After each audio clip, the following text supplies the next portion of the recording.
नमस्कार, स्वागत है आपका। एनडीटीवी देख रहे हैं आप। मैं हूँ आपके साथ ऋतु सिंह। और देखिए, एनडीटीवी पर एक्ट्रेस ममता कुलकर्णी ने एक्सक्लूसिव बातचीत की है और एक्ट्रेस ममता कुलकर्णी ने खुलकर अपनी बात रखी है। तो बॉलीवुड की मशहूर एक्ट्रेस रही हैं ममता कुलकर्णी और नए साल 2025 को लेकर चर्चा भी उन्होंने की है। बॉलीवुड करियर को लेकर भी खुलकर बातचीत की है। आपको सुनवाते हैं। नमस्कार। आज हमारे साथ में है बॉलीवुड एक्ट्रेस ममता कुलकर्णी, जो कि न्यू ईयर सेलिब्रेशन के बारे में हमसे खुलकर बात करेंगी। ममता, हमसे जुड़ने के लिए बहुत बहुत शुक्रिया आपका। Okay. Hi, Sumit. How are you? I am good. आप कैसे हैं ममता जी? I'm perfect. जैसा कि हम जानते हैं कि नया साल शुरू होने वाला है 2025। ममता की क्या तैयारी है? वैसे कुछ दिन पहले भारत आके ममता ने अपने फैंस को शॉक्ड कर दिया था। अब न्यू ईयर पे क्या कर रही है ममता? एक्चुअली न्यू ईयर पे नॉर्मली मैं 20-22 साल से न्यू ईयर को मैं टीवी से ही देखती हूँ घर में बैठ के। और लेकिन ये 1 साल से मैंने अपने आप को थोड़ा जैसे हम लोग बोलते हैं कि सुबह लाइक रात को जैसे हम लोग देखते, वन डे बिफोर ऐसा है कि आई गो टू टेम्पल। मैं टेम्पल जाती हूँ और 2-3 दिन से, और फिर मैं अपने फूल और सब बेलपत्र है ये सब चीजों को मैं लेके आती हूँ। और फर्स्ट मॉर्निंग को मैं I make sure that I my first morning starts by doing puja to god ना। मतलब मैं कोशिश करती हूँ कि सुबह जल्दी उठ के 4 बजे, बिकॉज ऐसा हमारे में है कि साल का जो एक दिन होता है, जो फर्स्ट डे होता है, वही अपनी पूरी साल का जाता है जैसे आप शुरू करते हो। जी। तो मैं ऑलवेज, मेरा first morning is always first to the temple, to the god worship, कि हम्म। मैं अपनी पूजा करूँ। और जो भी है सबके लिए मैं मांगती हूँ, चाहे वो देश के लिए हो या अपने जो फैंस है या मेरे जो चाहने वाले हैं, उनके स्वास्थ्य के लिए, उनकी सबके लिए अच्छा जाए, शांति आए, मन शांति आए, और क्या। अब ममता जी, 90s की न्यू ईयर कैसी रहती थी जब आप बॉलीवुड में एक्टिव थी? देखो, 90s की बॉलीवुड में, आई टेल यू सीरियसली, मैं थी कैंपेन्स लीला कैंपेन्स की मेंबरशिप थी मैं। तो उस वक्त मैं अपने सब दोस्तों को पर्सनली सबको, मैं एक 10-11 हम सब लोग निकलते थे वहां पे, जो साइक्लोन है अपना पब है। तो उसकी मैं मेंबरशिप रही हूँ काफी साल से, तो अपने दोस्तों को लेके जाके वहां पे मैं सेलिब्रेट करती हूँ। तो मतलब जो आपने बोला 10-12 लोग हैं, क्या उनमें हम किसको माने हैं? शाहरुख खान को, सलमान को, मनीषा कोइराला को, काजोल को, जो आपकी को नहीं नहीं, एक्ट्रेस को एक्टर्स रहे हैं? नहीं नहीं, not from Bollywoods, not from Bollywoods, या I mean there used to be some Bollywood, but mostly of my friends, मेरे रिलेटिव्स हैं, मेरे बचपन के जो मुझे जानते हैं, जैसे मैं हूँ, जैसे मैं थी उस वक्त, जो मुझे पर्सनली जानते हैं वैसे लोग ना। मेरे जो सिस्टर्स है, सिस्टर्स की फ्रेंड्स है, मेरे पेरेंट्स होते थे, मेरी आंटीज होती थी, जो मेरे फैमिली है, उनको मैं लेके जाती थी। बिकॉज आप। क्या है, साल में तो हम बॉलीवुड के साथ रहते हैं, being a celebrity we always with celebrities. Hmm. तो हमारे घर के लोगों को हम समय नहीं दे पाते हैं। वो तो है। तो मैं हमेशा ये करती थी कि साल के कुछ दिन, जैसे बर्थडे हो या मेरे न्यू ईयर का हो, always with my family and my very close relative people ना, इज डेडिकेटेड फॉर देम। आप। आउटसाइड तो वी ऑलवेज देयर, जी। आप काफी लंबे समय बाद आप मुंबई आई, भारत आई। तो कैसा लगा जी। आपको आकर? क्या बदलाव? कुछ बदलाव आया? क्योंकि आई थिंक आप बीच में आई नहीं थी, मुझे लग रहा है 10 से 20 साल आप you was not in India, I think. या actually I was in my spiritual journey. I had undertaken a spiritual path. मैं आध्यात्मिक जीवन की ओर मैं अग्रसर हो गई थी काफी साल से, ध्यान तप, बहुत मैंने फास्टिंग किए, उग्र तपस्या की। और नेचुरली जब आप ऐसे इसमें रहते हो तो आप you have to give up something to get something in your life. आप दोनों एक साथ नहीं लेके जा सकते हो। हम्म। आप भौतिक और आध्यात्मिक, एक्सट्रीम ऑफ आध्यात्मिक जर्नी पे आप नहीं जा सकते जब तक आप पूरा वो एक्सट्रीम आपका जो भौतिक जीवन होता है, मेटेरियलिस्टिक वर्ल्ड होता है, उसको आप नहीं अगर बाजू करोगे तो आप किसी भी एक क्षेत्र में आप पूरी तरह से आप यू कैन नॉट बी, जिसको हम लोग बोलते हैं कि एक to get a mastery over a particular thing, जिसको हम्म। आप बोलते हैं ना कि एक चीज की आपको अगर शक्ति प्राप्त करनी है, सिद्ध अवस्था प्राप्त करनी है, हम्म। तो आपको उसके लिए सब कुछ छोड़ना पड़ेगा। जैसे जब मैं बॉलीवुड में थी तब मैंने बहुत I was very punctual, I gave everything to my Bollywood career. तो वैसे ही मैंने जब स्पिरिचुअल पाथ पे गई तो सब कुछ मैंने जो बनता है वो सब मैंने। And naturally, when you are in Bollywood, if I had to connect with Bollywood, then they would have not left me ever. And they would आपको have pulled me कि आज ये है या आज ये फिल्म की ऑफर करनी है, या ममता जी आपके साथ अभी आप ही लोग देखो, मैं आगे कितने सारे लोगों ने मेरे इंटरव्यू लिया, अभी काफी और हैं जो इंटरव्यू चाहते हैं मेरे। तो ऐसा एक क्षण नहीं होगा अगर आप बॉम्बे में आप रहोगे और आप चाहोगे कि आप पूर्ण तरह आप आध्यात्मिक जीवन में आप दे पाओगे, आपको होने नहीं देंगे, आपको कुछ ना कुछ निमित्त करके बाहर निकालेंगे, आ जाओ इधर है, इधर उधर है, चले आज पार्टी या सेलिब्रेशन है, you know how it is. लेकिन लेकिन ममता जी, अध्यात्मिक की तरफ रुख क्यों? इसका कारण क्या? क्या बॉलीवुड से मोह भंग इसका एक मेन कारण?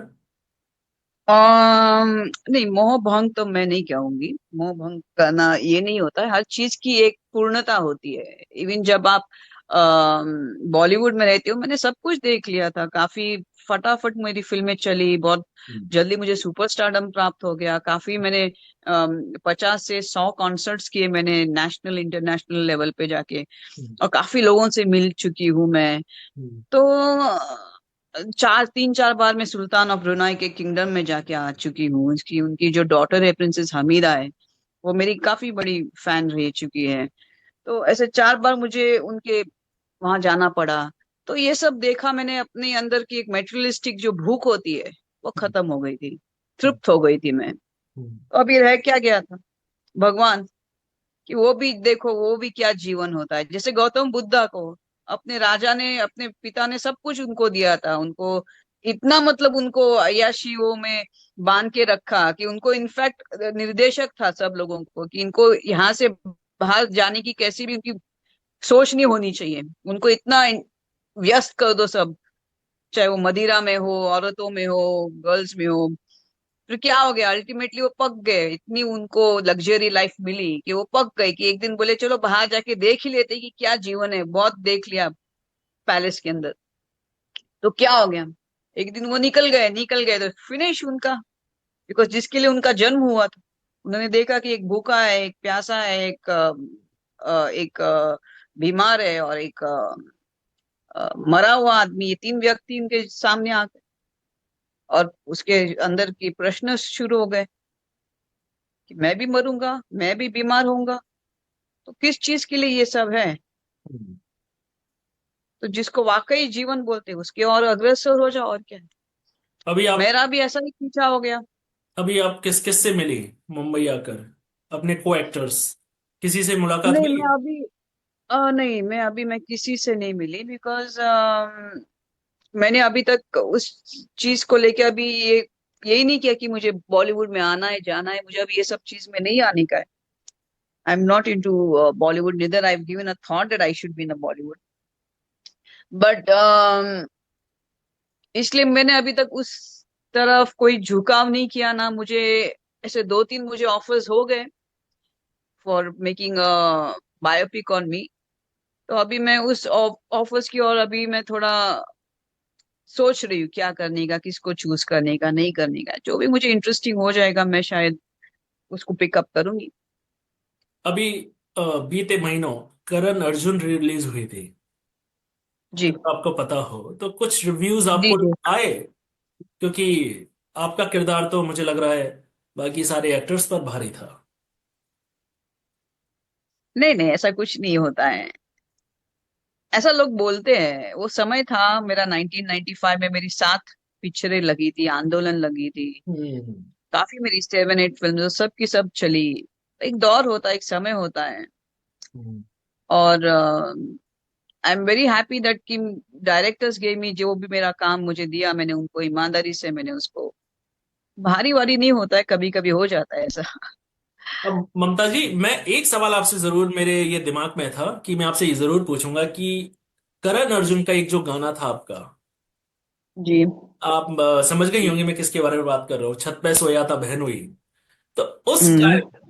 इस गाने को लेकर के आपको नेगेटिव रिव्यूज मिले? क्योंकि उस टाइम इस डबल मीनिंग गाने का होना बहुत बड़ी बात थी। हम्म। नहीं, एक समय था।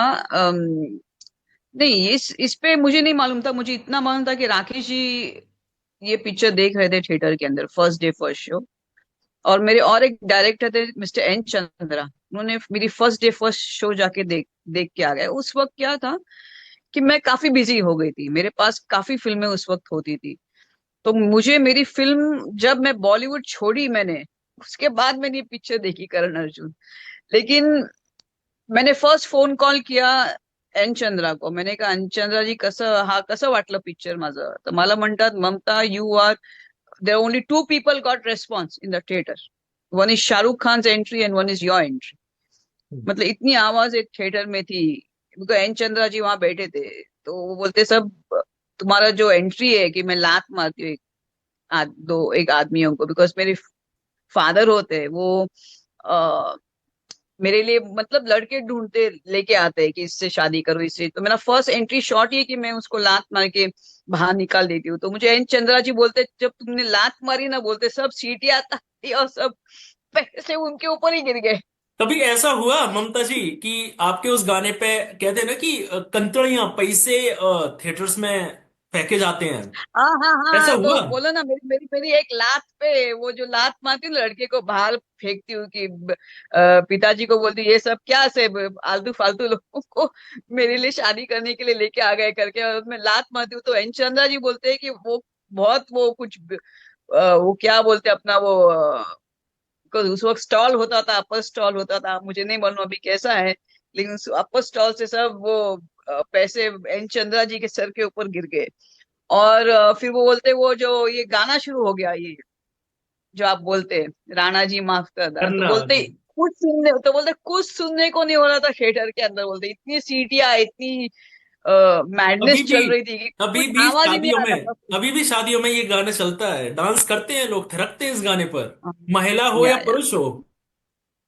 मेरे काफी दो तीन गाने मेरे पिक्चर्स के बहुत सुपर हिट हो चुके हैं। ये एक गाना है, और उस वक्त मुझे मीनिंग वीनिंग नहीं मालूम था।